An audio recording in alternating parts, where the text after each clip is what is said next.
Hello everyone.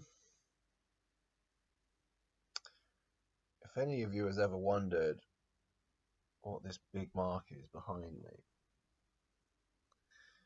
um, it's where my bald head has just sweated on the wall over the years. It's created a great big sweaty halo of sorts.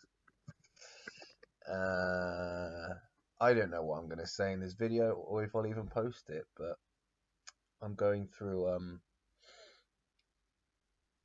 bit of a hermit phase, um, where you know what it's like. It's like being grounded by your mum and dad, like you've been naughty, and because the sun's shining, I want to go out and play, but I'm being grounded, um, which might be quite nice if you're a meditator. If you're into meditation, like, because I'm being kind of forced into stillness or have been over the last few days, but I'm just not. I'm a runaway from meditation kind of guy. I've never been into it really. So the only way that Kundalini can get any meditation out of me is to force me into it, because I ain't doing it of my own volition. I just never have. I don't think I ever will, to be honest. But it comes on, it's like suddenly it's there, if you can call it that. But yeah, just moments of stillness. And what I have been getting is energy sort of coming up to the third eye area and then kind of permeating the body in bliss.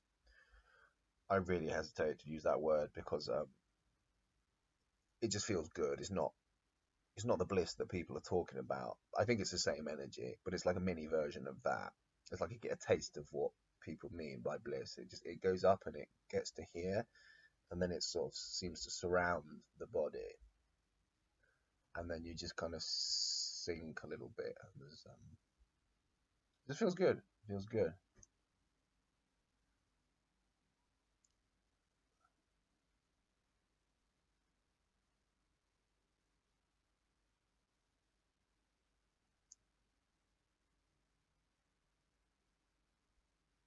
And these neck queer, man.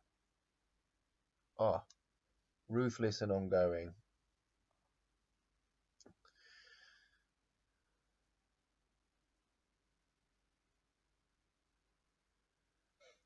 So hermit mode, when you're being grounded, it can turn into a depression, but it hasn't for me, or not yet. It hasn't been. There's nothing Dark Knightish about this. There's yet, anyway. But it is just a kind of being kind of stuck indoors and being forced inwards a little bit. But what's good is that I think you tend to come out of hermit mode with a bit more of a spring in your step and some creative ideas. My energy is very low. I mean, it's funny, I don't really know how to say that because my when I get up, I feel kind of dizzy and there's no energy to do stuff, if you know what I mean. Yeah, there's plenty of Kundalini energy, if you know what I mean. So there's plenty of energy in the system, but there's just no energy to to do anything fun or interesting or to go to work even at the moment.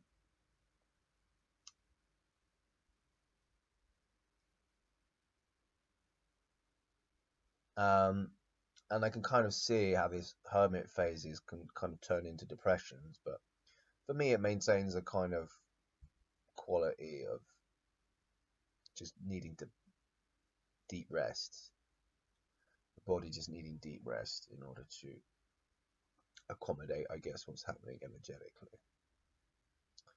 So I quit my job.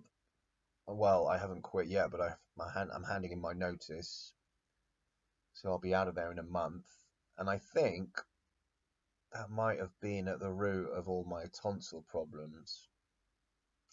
That's what my intuition's telling me anyway, that it's for a long time, it's just been loud children screaming, pulling on my clothes, shouting my name, just insane demands of my attention that I've coped with very well over the years.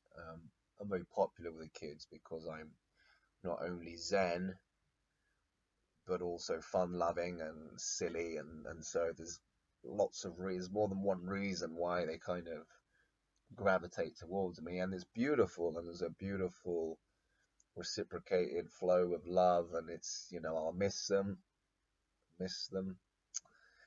for sure. Um, but I just can't, it's just unsustainable. So it feels right though, because as this yoga training is kind of turning into something more and more, this, those other things just kind of, you know, run its course.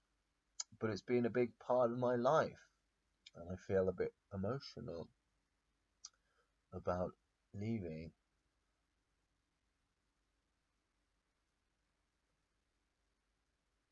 So yeah, it's just an adjustment period, I think. Period of big, I think periods of big change are something.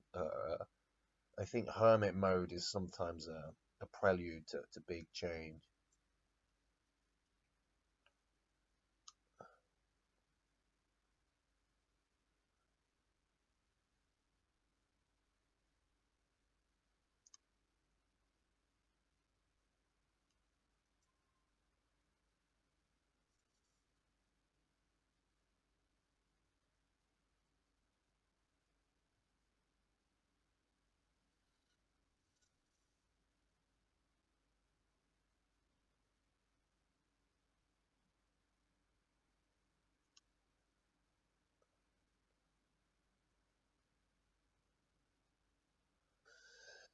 Yeah, and things do feel different. It's hard to often pinpoint what is different because changes are so incremental. I mean, obviously there are big shifts that are very obvious, and you can where there's a very obvious before and after that particular shift, or that loss of the sense of self-consciousness, or that particular day when all that chunk of seeking energy fell away. There's marker points that are very, but most of the time it's like incremental shifts, I find, that you're not really aware of, but over time you just feel different. And so I was walking around, didn't have a lot of energy, but just going to the shops and just kind of feeling different. Like I don't even know how to say it. I don't know how to say it or what language to use, but just feeling kind of like, oh. That makes sense. You get me? You felt like that? When you're like, what? Um, I don't know. I don't know how to say it, but I notice it. Like it's energetic. That's a bit of a cop out word. It's all energetic, but anyway, it is.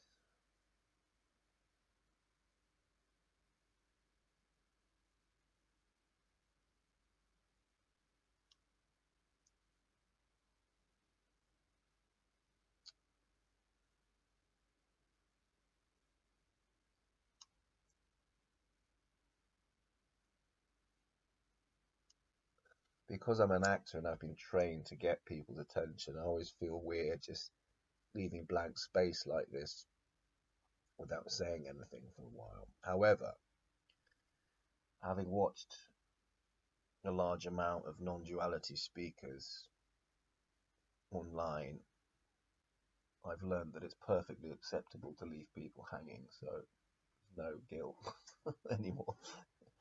I'm not that bad. I mean, there are certain speakers that just turn the camera on themselves and then don't say anything till 6, 7 minutes into the video, and you know that's fine. But do I really want to watch you sitting there blissed out? And I'm happy you're blissed out, but you know, I just think if you've got something to say, just fucking say it. I'm just being silly. Sometimes it's quite nice to watch someone. Sometimes people feel themselves in the field or listening to the rain, or it's gonna be nice.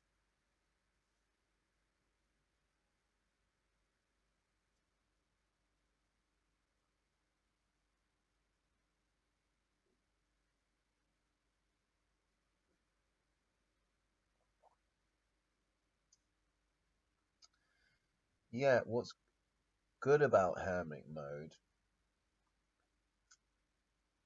and there are archetypes for this. I think like Moses, you know, where when he disappeared up the mountain or whatever, and he came back with the tablets. You kind of get mini versions of that where you withdraw and then you come out with just creative ideas. I'm just having these. My body's kind of like, ugh. but um, but yeah, I've got ideas about things I realised I haven't talked about that will be interesting. So watch this space. There's some cool stuff coming. I want to do a whole video on tantra and tantric sex, since it's been a huge part to my awakening that I just haven't talked about, and I don't really know why. I'm quite comfortable talking about it.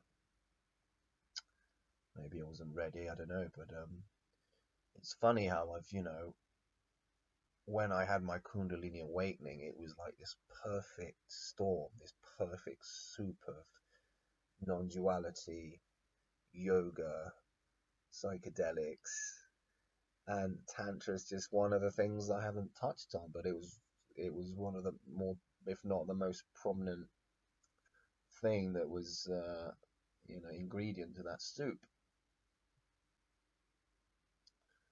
So I'll do a video on it, and I'm not an expert, but I know about it, and yeah, I'll talk about that. I'll talk about it.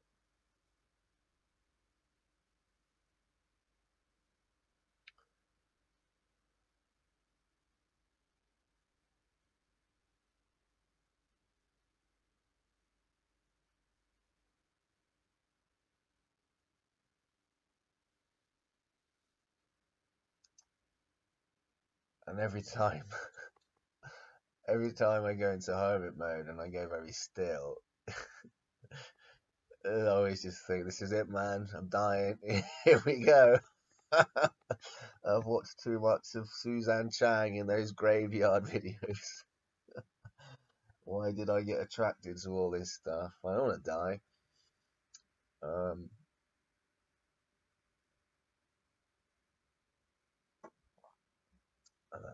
it's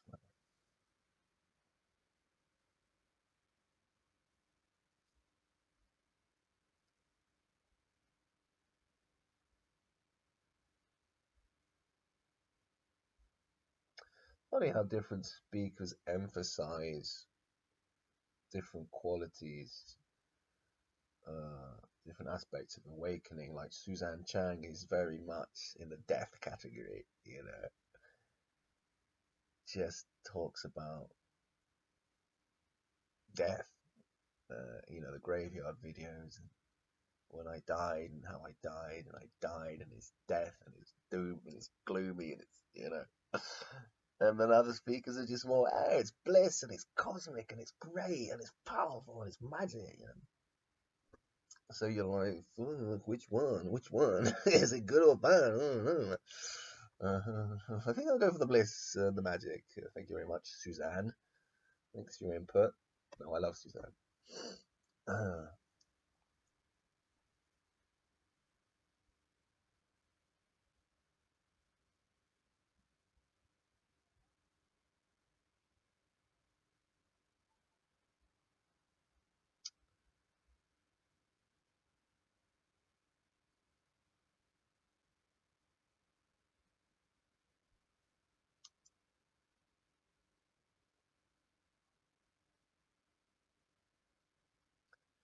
But it feels right what I'm going through.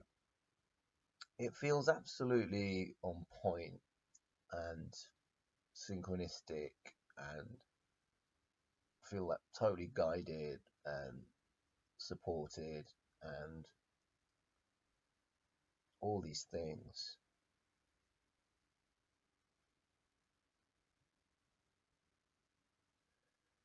It just feels like this is me, like this is supposed to happen to me, especially with the markings.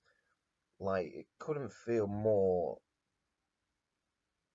It just feels like this is what I'm here to do. This is me. This is what I'm about. This is what I'm here for.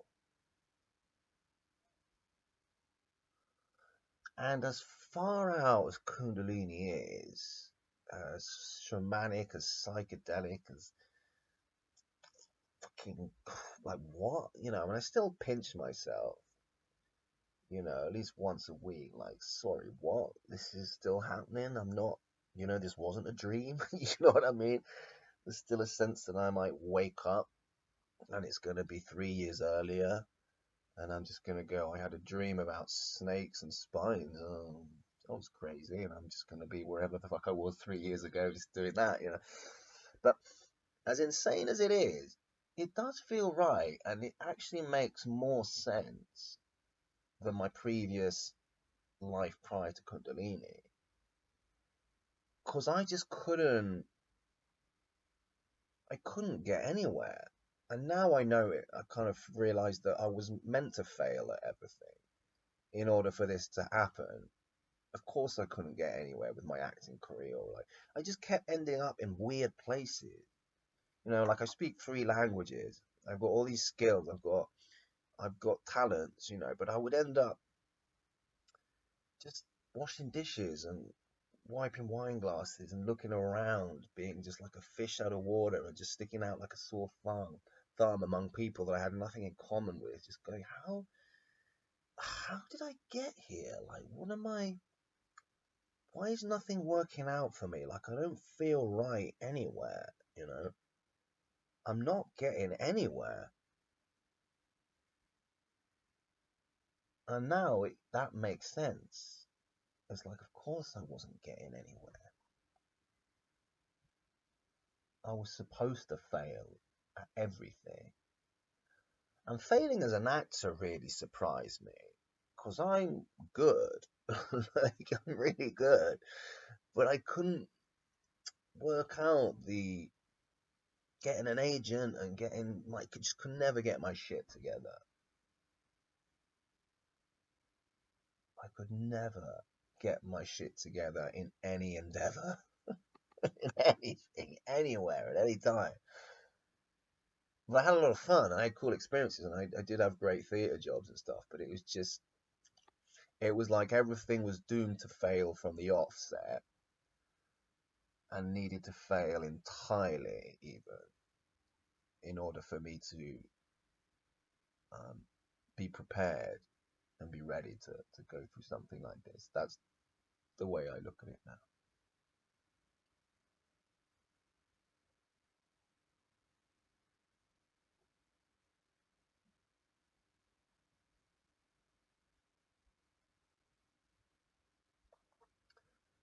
There are huge gifts hidden in failure, I think. Huge rewards for those who fail, but you have to fail completely. You can't do it in a half-assed way. You can't fail a little bit, pick yourself up, and carry on. You have to fail.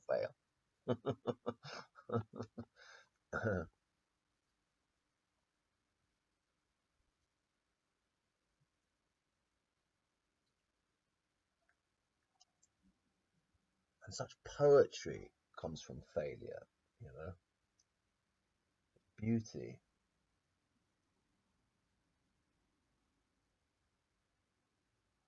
There's no poetry in a success story. Becoming the head of a successful corporation that sells cigarettes or whatever. There's no poetry there, but there's poetry in lying in the gutter and looking up at the stars, as Oscar Wilde put it.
And I'm so grateful for what's happening, and there's not a lot of fear. Sometimes I can't find any fear at all, which surprises me, especially with the mark and all the crazy shit that's happening.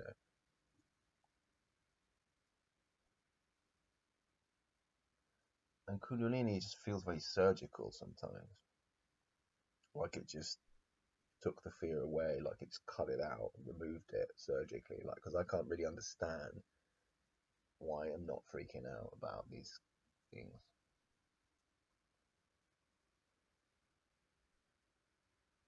I think fear will will rear its head again at some point, but this awakening has been greatly defined by a lack of it. Perhaps that comes with the mark and the trust and these things as well, and mainly the sense of not being in control. Well, that's very scary if you're slightly OCD orientated.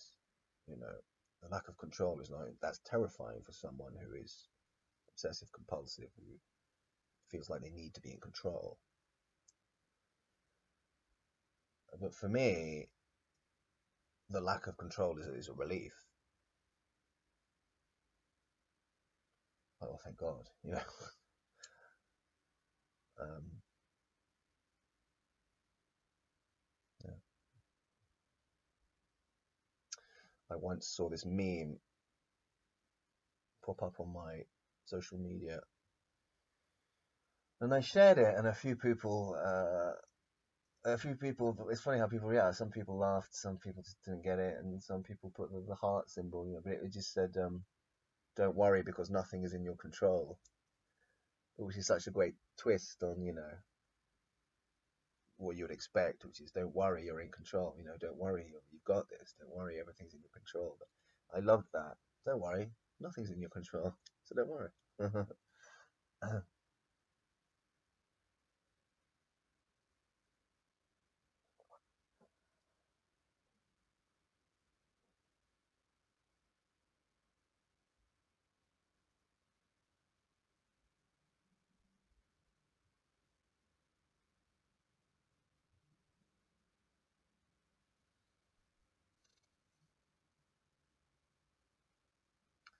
And this really helps during Kundalini awakening, just that whatever comes up, you know in your heart of hearts that this is a good thing. You know what I mean? Do I want to go back to to seeking and looking for something that doesn't exist? Do I really want to backtrack and go back to that? I don't.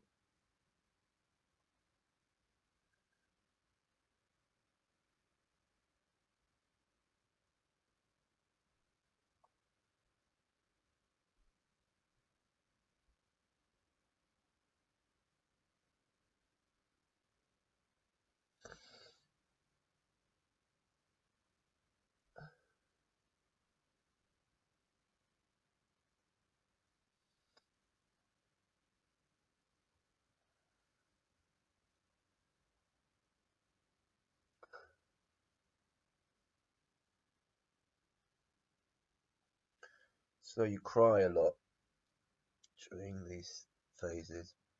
But I really enjoy crying. It always feels cathartic to me. Men shouldn't cry. You hear that a lot. I love crying. I love it. Two things I love is crying and being sick. I don't know what any kind of purge, laughter, crying, being sick. It always feels good. I don't like the feeling just before you're sick. That sucks. But when you're being sick, that's a great feeling. It's coming out, you know. So I feel like every time I've cried during the course of this awakening, it felt good and cathartic.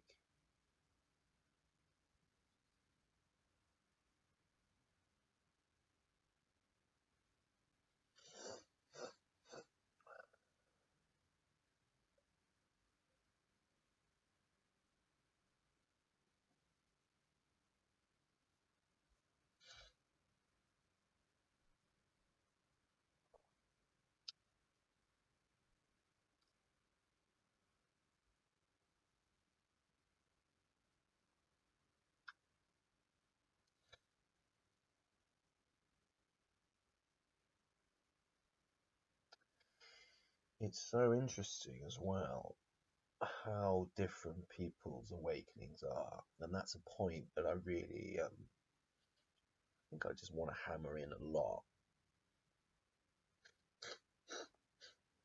because you can get very into this territory of like, why don't I understand what that person's talking about or what that person's talking about? Why aren't I clear on that yet? You know, I should understand about these things by now. You know, it doesn't. But your awakening is personal to you. It really is personal to you, and I think I'm a good case study for that because I'm just not a meditator. Like I'm not, and you know, I've had meetings with people, you know, prominent individuals in the awakened community, and they've pointed me to all these books and stages of awakening, and you'll go through that, and then you'll go through that, and you'll go through that, and then and I start reading these things, you know, the rising and passing away phase, and then this, and I read a couple of sentences and I just don't care about it. There's no interest in it. It's just so funny. You'd assume that a guy with this on their head would be like an expert meditator and would be talking about the jhanas and these stages and that. Like, honestly, no clue. No, not a clue. I can't. I start reading these things and I don't know what you're talking about. So I did try for a while because I felt that I should investigate these things. But all I learned was that I'm not into it. I'm not into it. Um, Eventually, I just shut it off and go and play football. You know, I just don't. This thing is just happening automatically. It doesn't seem. I don't think it's got anything to do with me. In a sense, like I feel I could do anything. I feel like I could go to a movie right now, or I could meditate, or I could go and get laid, or I could go to the pub. It wouldn't make any difference. This thing's taken on a life of its own. You know. And so I know there is something called stream entry, which is a late stage in awakening. And I think it's also what they call the arising. And so I do know a bit about this stuff. It's also what they call the arising and passing away phase, and that's stream entry, and that's it's like a huge acceleration on the spiritual path, they say, because it feels like you're not doing it anymore. It's just happening. But that's what Kundalini feels like. You're not doing it anymore. It's just happening. So I don't get it. So originally, I remember discovering this thing about stream entry and just going, "Oh, that must be Kundalini," and then discovering that it's not. But fuck it, it's the same thing. Hey, here's the thing that comes into your body and starts doing stuff that you're not doing. Am I wrong? It's the same thing. It's all the same process. It just looks different person to person. You can call it whatever you want. It's very obvious when you're doing something and when something else is doing it and you're not, you know. So if you're going for Kundalini awakening, you know, just put your feet up, man, because in a sense you're done. You're done in a way. That's not to say all sorts of shit won't come up and dark nights and things, but something's done with, you know. And it's hard to pinpoint what that is a lot of the time, but something's over in the best possible way.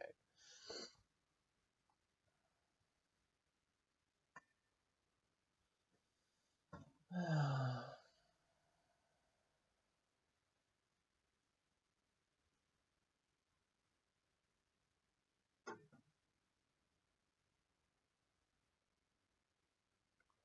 been the best part of my life, this Kundalini thing, because it's also what I'm into.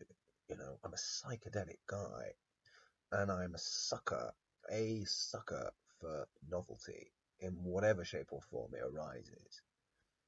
So when I find out that I'm going, not only am I going through a Kundalini thing, but I'm got this on my head, I'm like, this is novel, man. I fucking love it. You know, it's me. It's just very me. You know, I'm just a sucker for anything different. Just give me, and I think we're longing as a society, as a global society, for something different. You know, just give me something new. You know, I think we're just getting so tired of just, you know, the same old bullshit. That something like this coming along is just like wow. You know, regardless of the difficulties. You know, I think I more lean towards the bliss people than the excitement and the magic than I do towards the death people. Like I was saying before, just because I'm a glass is half full kind of guy, and that's this is fun and fascinating. And, you know, who doesn't want cities? You know, like woo, awesome. So I don't have any cities, but I have weird. I think I have the potential for cities. Okay, one thing I have, but it doesn't always work. Or there's a big Buddha on my wall. I'll show you.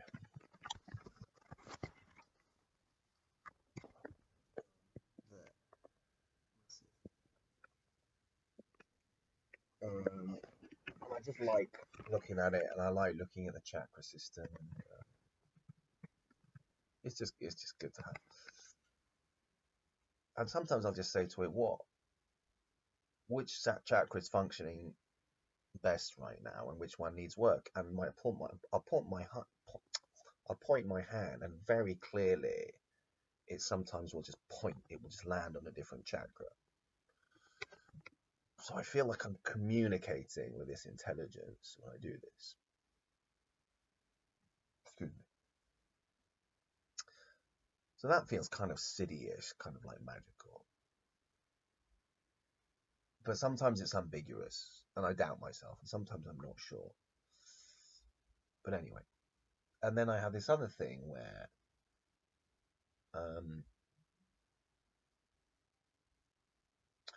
I seem to have an instinct of finding lost objects. Like I'll ask for an object to be found, and I'll point with my finger. And sometimes it will be very clear, even if the thing is outside this room, it will point outside the door, and I'll just follow my finger, and I'll find something that I'm looking for in the bathroom, like some pajamas or something. Yeah, far out stuff, man. I guess I can't levitate, but I can find my pajamas. Wild. um,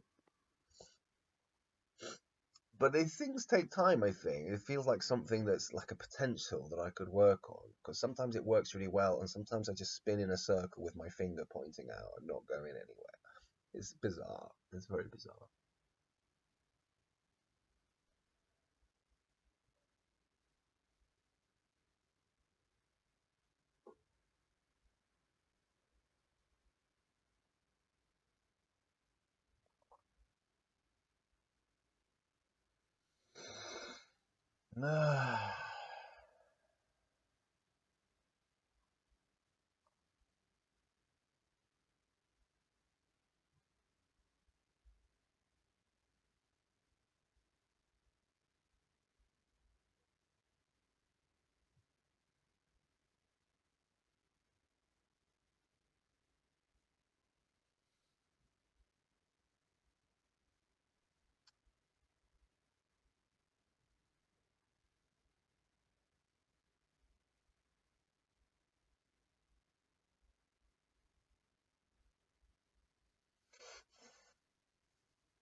One thing I've noticed over time, I've stopped obsessing about the non-dual stuff.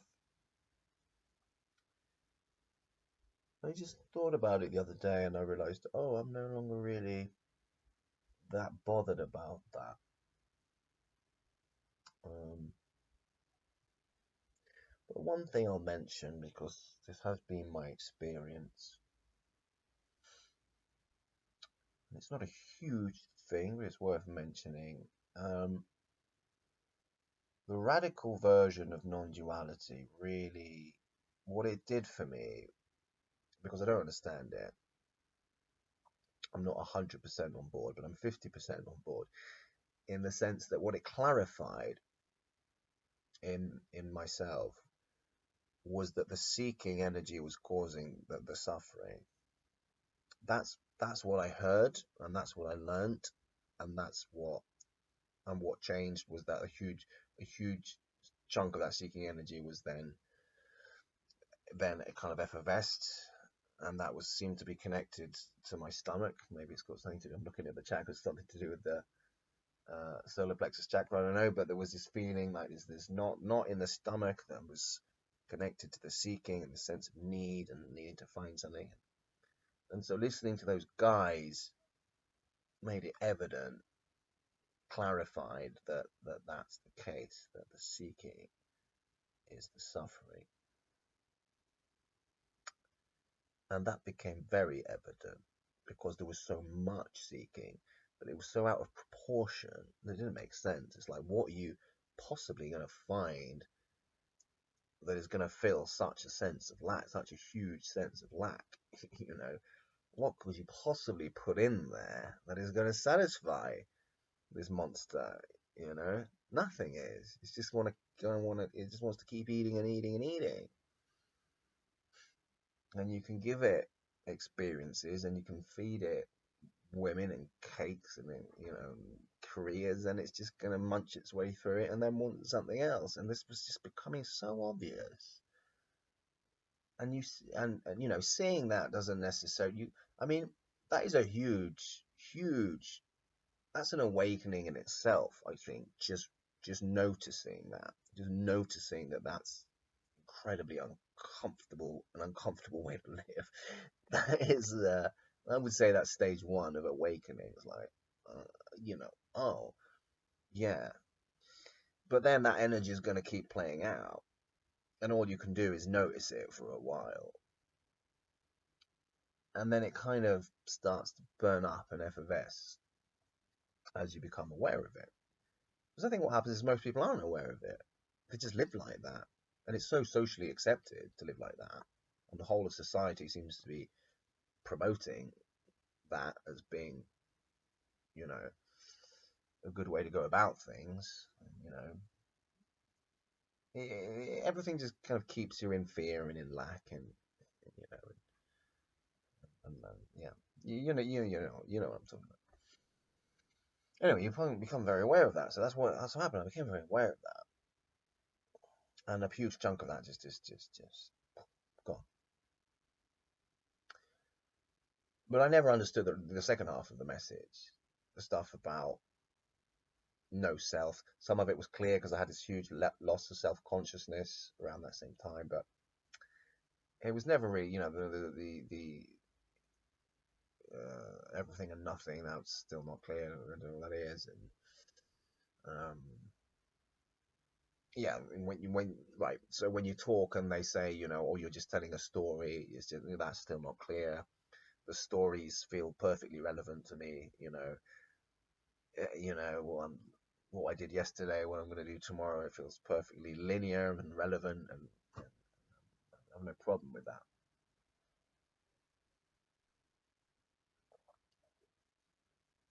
But that's it. That's it. If you have no problem with it, that's it. I think, in a way. So it's linear. That's my experience is linear. But if I don't have a problem with that, then it's not a problem. It's only a problem if I go, oh, a linear experience is problematic. I don't want that anymore. I want a non-dual experience. And now I'm saying there's a problem, but in the end, bug it. Let it be linear. Let it be linear. It's linear. Okay. Okay, I've had a bit of wine now, so I can feel I'm starting to be influenced by the wine, so I won't carry on too long. But what I was going to say was I was building into something. Oh, so I find myself in this weird position where it feels like non-duality is sort of semi-assimilated, but not really. And it's funny how something that can be so liberating at first can turn into something very constricting. Because I know that those guys are incredibly enlightened, for lack of a better word, or authentic, or they speak the truth. And I know that because I've heard them enough, and there's been enough of a resonance to go, no, these guys know what they're talking about. It's coming from a place of truth. But there's a lot that I don't understand. So a lot of the time when I make these videos,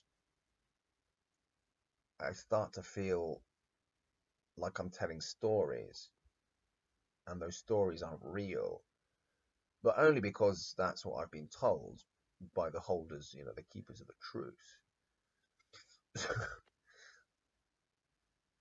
And so it kind of the effect of that is, it just kind of stifles my self-expression, almost like it's a grip now around my throat chakra, because I know that I'm lying. Lying is the wrong word, not lying, but I know that I'm in delusion because I'm saying things um, that point to as a linear story, and that's not real or whatever. And so there's that, so they hold back, and there's like I've talked about this before, like the non-dual parrot on your shoulder, it's not real, and it is annoying because I really, part of me doesn't care, and part of me wants to express anyway, even if it's delusional, even if it's wrong. It's where I'm at, and I want to fucking express it with confidence, and I want to get it out, say what I feel, and not be told that I'm wrong. Um,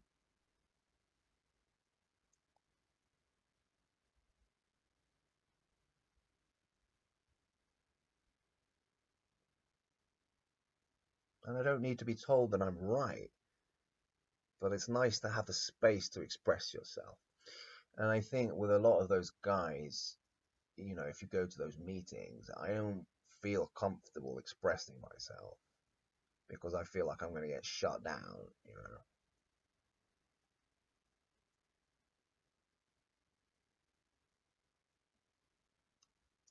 So there's a contraction around it. It's like, well,